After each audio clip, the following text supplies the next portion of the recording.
Hello students, कैसे हैं आप लोग? तैयारी सी चल रही है आप लोगों की? ठीक है, अच्छा चलिए इसी बीच हम लोग अपना लेक्चर आगे बढ़ाते हैं और इलेक्ट्रिसिटी का ये थर्ड लेक्चर होगा। ठीक है, और अभी तक हम लोगों ने जो सेकंड लेक्चर में जो पढ़ा था वो रेजिस्टेंस तक आपका कंप्लीट कर दिया है। आप वीडियोस को अच्छे से दोनों देख लीजिए, चीज़ों को समझ लीजिए और उसको कॉपी में अच्छे से बना के नोट्स करते चलिए। ठीक है, इससे अच्छी प्रिपरेशन होगी आपकी। तो रेजिस्टेंस तक कंप्लीट हो गया था, मैंने बता दिया था रेजिस्टेंस के बारे में। आज उसी से आगे रिलेटेड टॉपिक को हम लोग स्टार्ट करेंगे। ठीक है, अच्छा रेजिस्टेंस के बारे में तो आपने जान ही लिया कि जो कंडक्टर के अंदर फ्लो ऑफ चार्जेस को या फ्लो ऑफ करंट को क्या करता है, अपोज करता है, रेजिस्ट करता है, उसके मोशन को क्या करता है, रोकने का काम करता है। तो वो आपका फैक्टर क्या होता है, रेजिस्टेंस होता है। ठीक है, तो इसी में अगला टॉपिक है आपका कंडक्टेंस। कंडक्टेंस, ठीक है, कंडक्टेंस को जनरली हम लोग कई चीज़ों से नोट करते हैं, बट आप इसको जी से रिप्रेजेंट कर दीजिए। ठीक है, कंडक्टेंस को हम लोग जी से रिप्रेजेंट करते हैं और ये आपका है क्या, तो देखिए इसके बारे में। कंडक्टेंस जो होता है the reciprocal of the resistance, the reciprocal of the resistance, the reciprocal of the resistance is called conductance। ठीक है, तो कंडक्टेंस क्या होता है कि जो रेजिस्टेंस होता है, रेजिस्टेंस की जो इनवर्सली प्रोपोर्शनल, मतलब इन्वर्स कर देंगे, मतलब उसकी जो रेसिप्रोकल जो होगा रेजिस्टेंस का, उसी को हम क्या कहते हैं, कंडक्टेंस। मतलब ये होगा that is G proportional inversely proportional to 1/R। ठीक है, तो ये होता है आपका कंडक्टेंस। ठीक है, तो जैसे आपको पता चल रहा है कि रेजिस्टेंस अगर किसी कंडक्टर का बहुत ज्यादा है, रेजिस्टेंस बहुत ज्यादा अगर किसी कंडक्टर का होगा तो उसका कंडक्टेंस क्या होगा, कम होगा। तो कंडक्शन कम होगा तो जो हमारा मटेरियल होगा वो गुड क्वालिटी का नहीं होगा, मतलब ठीक है, खराब होगा थोड़ा। और जितना रेजिस्टेंस कम होगा कंडक्टेंस उतनी ही ज्यादा होगी। ठीक है, कंडक्टेंस ज्यादा होगी तो अच्छे क्वालिटी का मटेरियल होगा, मतलब इलेक्ट्रिसिटी में ज्यादा उसका यूज होगा, वो हीट लॉस कम करेगा। ठीक है, तो ये सब चीजें हैं, आप इसको देख के समझ लीजिए अच्छे से कि conductance is inversely proportional to the क्या होता है, resistance. Inversely proportional to the resistance, है ना। मोर इज द कंडक्टेंस, क्या होगा, बेटर इज द मटेरियल। जितना ज्यादा आपका कंडक्टेंस होगा किसी मटेरियल का, उसका क्या बोलते हैं, मटेरियल जो होगा वो उतना ही अच्छा होगा। ठीक है, जैसे दो दो दो एल्यूमिनियम और कॉपर दे दिया जाए, तो एल्यूमिनियम और कॉपर में एल्यूमिनियम की जो कंडक्टेंस होगी वो क्या होगी, कंडक्टेंस कम होगी, और कॉपर की कंडक्टेंस ज्यादा होगी। ठीक है, इसकी थोड़ी लो होगी, इसकी थोड़ी हाई होगी। ठीक, तो कॉपर जो होगा वो अच्छा कंडक्टर माना जाएगा। ठीक, आप सिंपली समझ लीजिए बस इस चीज से, रेजिस्टेंस बैड प्रॉपर्टी है तो कंडक्टेंस क्या होगा, अच्छी प्रॉपर्टी मान लिया जाएगा। चलिए अब इसके यूनिट की बात करूं,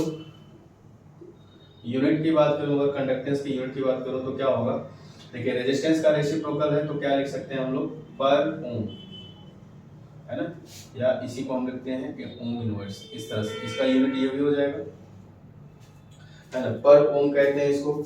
और इसी पर ओम को हम लोग और क्या कहते हैं, म्यू कहते हैं ना, म्यू, MHO। ठीक है, म्यू कहा जाता है इसको, या इसी को और क्या नाम से जानता है, शाइमिन के नाम से भी जानते हैं हम लोग। ठीक है, शाइमिन, हाँ, SIEMEN, शाइमिन। ठीक, तो ये सब चीजें हैं, इसको आप लोग अच्छे से नोट कर लीजिए। और कंडक्टेंस के बारे में ये चीज बताया मैंने आपको। ठीक है, the reciprocal of the resistance for conductance that is the G proportional to 1/R। Unit जो होगा इसका पर ओम होगा, और इसी को हम लोग म्यू भी कहते हैं, या इसी को साइमन भी कहते हैं। ठीक है, तो ये कंडक्टेंस के बारे में है, इसको आप अच्छे से नोट कर लीजिए। ठीक, कंडक्टेंस जितना ज्यादा होगा मटेरियल उतना ही बेटर माना जाएगा। ठीक है, इलेक्ट्रिसिटी के लिए पर्पज से ज्यादा अच्छा बेटर माना जाएगा वो। तो अब आपका नेक्स्ट जो टॉपिक है रेजिस्टेंस में ही, कि जैसे हमारे मटेरियल हैं कुछ, ठीक है, तो इनका हमें क्या होता है, कभी कभी जरूरत पड़ती है कि इनका रेजिस्टेंस हम इंक्रीज कर दें, है ना, कभी डिक्रीज कर दें। तो ऐसी प्रॉपर्टीज हैं जो कि हमें क्या करते हैं, यूज में बहुत ज़्यादा आती है। जैसे रेजिस्टेंस का यूज़ हम बहुत करते हैं, है ना, बहुत एप्लीकेशन है इसके। तो कभी कभी यही रेजिस्टेंस हमारे लिए क्या होता है, नुकसान भी होता है। जैसे कॉस्टिंग बहुत ज़्यादा आती है, लॉस में चला जाता है। तो अब इस लॉस को कम करने के लिए क्या करना पड़ेगा, तो कुछ ऐसे ही फैक्टर्स हैं, ठीक है, कुछ ऐसे ही फैक्टर्स हैं जो कि क्या करते हैं, रेजिस्टेंस को अफेक्ट करते हैं। तो factors affecting the resistance of conductor, ठीक है, कुछ ऐसे फैक्टर्स जो क्या करते हैं, रेजिस्टेंस को अफेक्ट करते हैं, मतलब रेजिस्टेंस पे डायरेक्टली इनका असर पड़ता है। अगर ये चीज़ें कम हो या ज़्यादा हो तो हमारे रेजिस्टेंस को हम कम ज़्यादा कर सकते हैं, ठीक है। तो इसी में पहला फैक्टर है आपका, फर्स्ट फैक्टर है आपका टेम्परेचर। टेम्परेचर भी है, चलिए इसको लास्ट में ले लेंगे। फिलहाल पहला जो है आपका, पहला जो है length of the conductor, length of the conductor, है ना। तो पहला ऐसा फैक्टर है कौन सा, लेंथ, मतलब कंडक्टर की लेंथ पे डिपेंड होती है हमारी ये।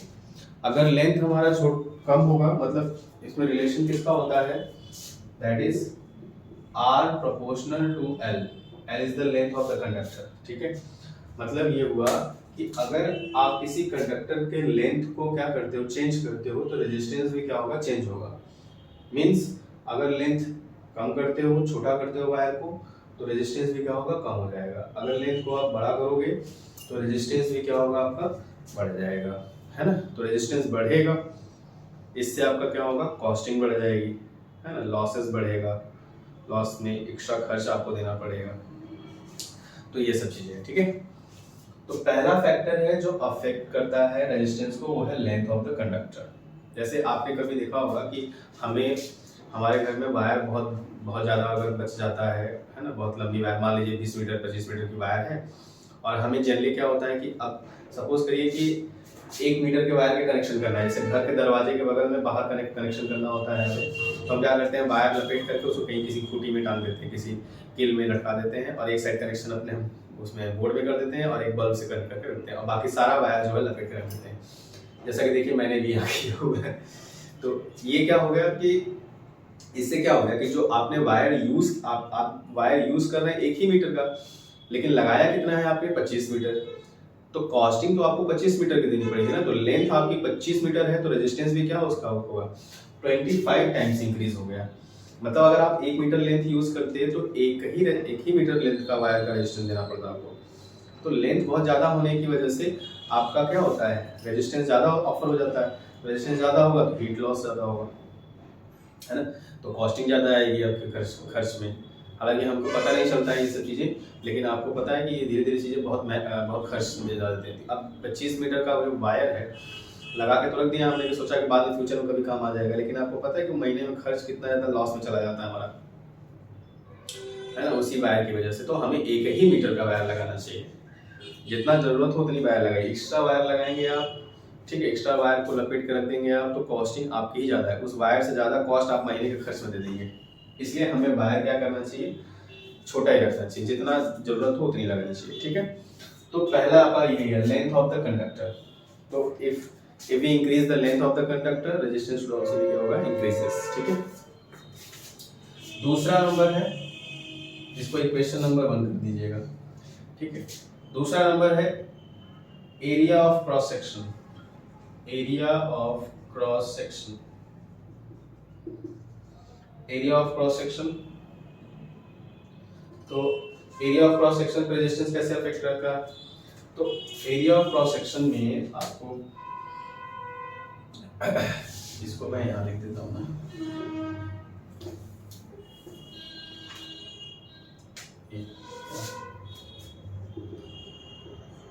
R प्रोपोर्शनल टू L, ठीक।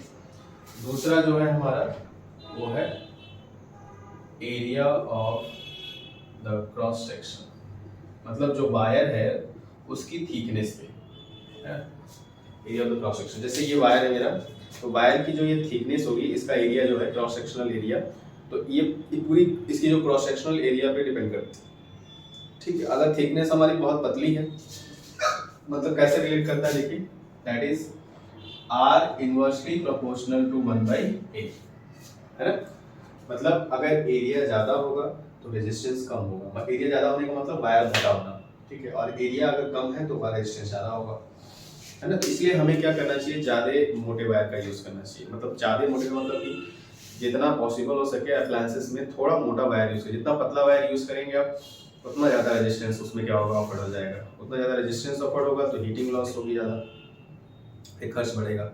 इसलिए आप देखे होंगे कि ज्यादातर जो बड़े अप्लायंसेस होते हैं घर में हमारे, जो मशीन वगैरह होती है जैसे फ्रिज, कूलर, एसी, जो बड़े high intensity of current use करते हैं, तो उसमें जो वायरिंग आप देखिए, वायर जब कनेक्ट किया जाता है उसमें प्लगिंग करने के लिए, तो हम लोग क्या करते हैं उसमें जो मोटा वायर यूज करते हैं। अगर आप सपोज करो कि हीटर में पतले वाले वायर को कनेक्ट करके आप प्लगिंग करो, तो हीटर में जो करंट फ्लो करता है वो हाई इंटेंसिटी की होती है। धीरे धीरे जो वायर होगा जिससे आप कनेक्ट किए रहेंगे वो मेल्ट होकर टूट जाएगा, शॉर्ट कर जाएगा तुरंत, है ना। शॉर्ट इसलिए कर जाता है क्योंकि बहुत ज्यादा रेजिस्टेंस ऑफर हो जाता है। एक तो नाइक्रोम वायर, ऊपर से पतला वायर, रेजिस्टेंस इतना ज्यादा ऑफर होता है कि करंट को बिल्कुल भी फ्लो नहीं करने देता वो। तो करंट बिल्कुल फ्लो नहीं करेगा तो क्या करेगा, फ्रिक्शन तो लगातार होगा वहाँ पे, तो हीट भी बहुत तेजी से निकलेगा। तो उतनी तेजी से वो रुकावट होती है कि वो तुरंत वहाँ पे शॉर्ट सर्किट हो जाती है, ठीक है। इसलिए जो वायर होना चाहिए आप यूज करिए। छोटे अप्लायंसेस में तो पतला वायर चल जाता है, बट बड़े अप्लायंसेस में थिकनेस ज्यादा होनी चाहिए वायर की, है ना। इससे रेजिस्टेंस भी कम होगा, आपकी कॉस्टिंग भी कम होगी, और आपकी मशीन जो होंगे, जो भी अप्लायंसेस होंगे, उनकी लाइफ भी थोड़ी इंक्रीज हो जाएगी ना, ज़्यादा दिन तक चलेंगे वो, ठीक है। तो दूसरा आपका फैक्टर ये है, इसको नंबर डाल देते हैं हम लोग सेकेंड नंबर, ठीक है। तो थर्ड देखते हैं, थर्ड कौन सा है आपका फैक्टर। थर्ड फैक्टर है हमारा material of the conductor, material of the conductor, ठीक है। तो मटेरियल ऑफ द कंडक्टर मतलब कि जैसे सपोज करो आप, मैंने दो मटेरियल के दो वायर लिए, ये जो है आपका काला वाला जो है, इसको एल्युमिनियम कर लेते हैं, नीले वाले को कर लेते हैं कॉपर का। दोनों सेम लेंथ के हैं, सेम थिकनेस के हैं, सब कुछ सेम है, लेकिन फिर भी दोनों की रेजिस्टेंस क्या होंगे, डिफरेंट होंगे, है ना। डिफरेंट क्यों होंगे, क्योंकि दोनों की जो प्रॉपर्टी है वो डिफरेंट है। कॉपर जो है अपने में से ज्यादा चार्जेस को अलाउ कर रहा है, एल्युमिनियम जो है अपने में से इससे कम अलाउ करता है। तो जब कम चार्ज अलाउ करेगा तो कम करंट फ्लो करेगा, मतलब रेजिस्टेंस ज्यादा होगा इसमें। अगर चार्ज कम फ्लो कर रहा है इसका मतलब रेजिस्टेंस ज्यादा है, ये चार्जेस ज्यादा फ्लो कर रहा है मतलब इसका रेजिस्टेंस कम है। तो दोनों का डिफरेंट रेजिस्टेंस, दोनों का रेजिस्टेंस डिफरेंट होगा कि नहीं होगा, ठीक है। तो अगर आपके सेम लेंथ के, सेम थिकनेस के दो डिफरेंट मटेरियल्स के वायर लिए जाए, तो उन दोनों का क्या होगा, रेजिस्टेंस क्या होगा, डिफरेंट होता है, ठीक है, समझ में आया। और अगर दो डिफरेंट लेंथ के, है ना, डिफरेंट लेंथ के अगर वायर लिए जाए डिफरेंट मटेरियल के, तो उनका रेजिस्टेंस सेम भी हो सकता है। जैसे अभी बताया मैंने एग्जांपल में आपको कि अगर एक ही मीटर का आप एल्युमिनियम भी ले लीजिए 1 मीटर का, और एक ही मीटर का आप कॉपर भी ले लीजिए 1 मीटर का, तो दोनों का जो रेजिस्टेंस होगा, दोनों का रेजिस्टेंस क्या होगा, डिफरेंट होगा। तो इसका R1 इसका R2, ठीक, क्योंकि रेजिस्टेंस कॉपर का क्या होगा, कम होगा, एल्युमिनियम का ज़्यादा होगा। अगर कॉपर की थोड़ी लेंथ हम बढ़ा दें, है ना, तो कॉपर की यही रखते हैं, है ना, रेजिस्टेंस, एल्युमिनियम को हम वही रखते हैं लेंथ में, तो थोड़ा अगर इसकी लेंथ हम इंक्रीज कर दें कॉपर की, तो ये दोनों क्या होंगे, रेजिस्टेंस बराबर भी हो सकते हैं, ठीक है। तो ऐसे डिपेंडेंसी होती है हमारी मटेरियल पे रेजिस्टेंस का, ठीक, समझ आ गया। इसको ऐसे ही नोट करेंगे आप, है ना। if two different materials have same length, the resistance क्या होगा इनका, different, the resistance of the material क्या होगा आपका, different होगा, है ना।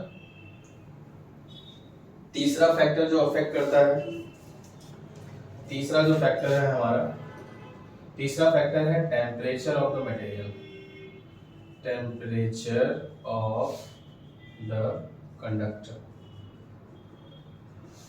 तीसरा जो है आपका टेम्परेचर ऑफ द कंडक्टर। जैसे आपने जो वायर यूज किया है, अब इस वायर का अगर टेम्परेचर इंक्रीज होता है, जैसे कि लगातार करंट फ्लो करेगा तो टेम्परेचर क्या होगा, इसका धीरे धीरे बढ़ेगा, और टेम्परेचर बढ़ेगा क्यों, रेजिस्टेंस की वजह से। अगर रेजिस्टेंस ज़्यादा होगा तो ज़्यादा हीट प्रोड्यूस होगा फ्रिक्शन की वजह से। तो ज़्यादा हीट प्रोड्यूस होगा तो टेम्परेचर क्या होगा, इंक्रीज होगा वायर का। तो जब टेम्परेचर इंक्रीज होगा तो रेजिस्टेंस और बढ़ जाएगा, और इतना बढ़ता जाएगा कि लास्ट में ये क्या होगी, शॉर्ट कर जाएगी या मेल्ट हो जाएगी, इतना टेम्परेचर इसका इंक्रीज हो जाएगा। ठीक है, समझ में। तो टेम्परेचर ऑफ द कंडक्टर, तो मेटल कंडक्टर की बात कर रहा हूँ मैं। अगर मेटल कंडक्टर की अगर टेम्परेचर बढ़ाया जाए, जैसे ये वायर है हमारा कॉपर का या एल्यूमिनियम का, तो इसका अगर टेम्परेचर बढ़ाया जाए तो इसका रेजिस्टेंस भी क्या होगा, इंक्रीज हो जाता है ना। मतलब इसका मतलब क्या होगा कि that is R proportional to क्या होता है, T. R proportional to T होता है। ठीक है, टेम्परेचर रेजिस्टेंस के क्या होता है, डायरेक्टली प्रोपोर्शनल होता है। अगर टेम्परेचर इंक्रीज होगा कंडक्टर का तो रेजिस्टेंस भी क्या होगा हमारा, इंक्रीज हो जाएगा। ठीक है, तो ये 4 फैक्टर्स थे जो कि सबसे ज्यादा डिपेंड करते हैं। तो आप इन फैक्टर्स को आप लिखिए चारों को बकायदे, और इन चारों में जो जो चीज मैंने बोली थी उसको आप नोट कर लीजिएगा। एग्जाम में बहुत इंपॉर्टेंट है, इसके न्यूमेरिकल्स आते हैं, और इसका ये डायरेक्टली भी पूछा जाता है कि what the factor which affect the resistance of the conductor, है ना, नेम द फैक्टर्स। तो इस तरह के फैक्टर्स आपको लिखने रहेंगे। ठीक, चलिए आगे बढ़ते हैं। अच्छा, इसी चीज को भी आगे बढ़ाना है, आप इसको पूरा नोट कर लीजिएगा, फिर लास्ट में नीचे से आप जब लिखें चारों फैक्टर्स लिख लेंगे तब। अब मैं हटा दे रहा हूँ इसको, ठीक है, इन दोनों को रखने दे रहा हूँ क्योंकि इन दोनों का भी यूज है। तो आप इसी में चौथे नंबर के जहाँ फैक्टर्स लिखा था उसके आगे जब लिखेंगे तो उसमें आगे नोट करेंगे कि कंबाइनिंग द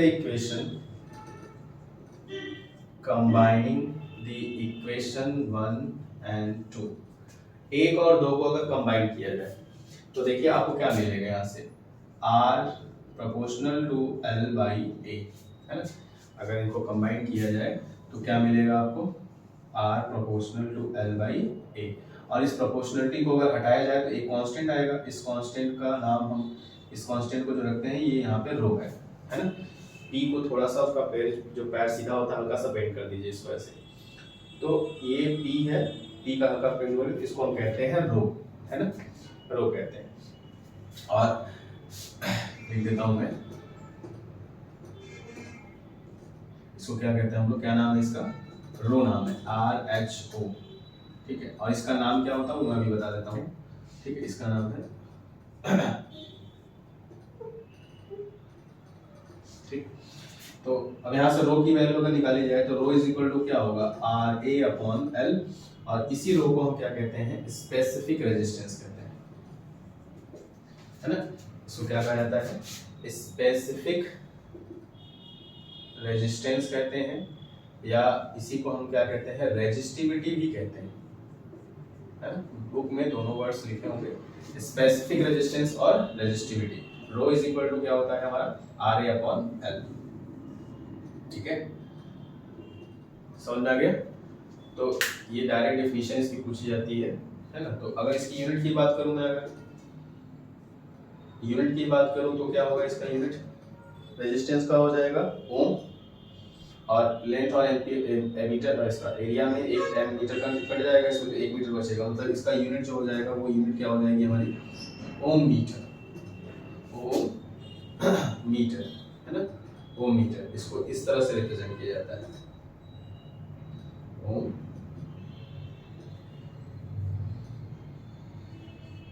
ओम मीटर। ठीक है, तो इसको आप अच्छे से नोट कर लीजिए, एग्जाम में डेफिनेशन आता है, इस पे रिलेटेड न्यूमेरिकल्स आएंगे।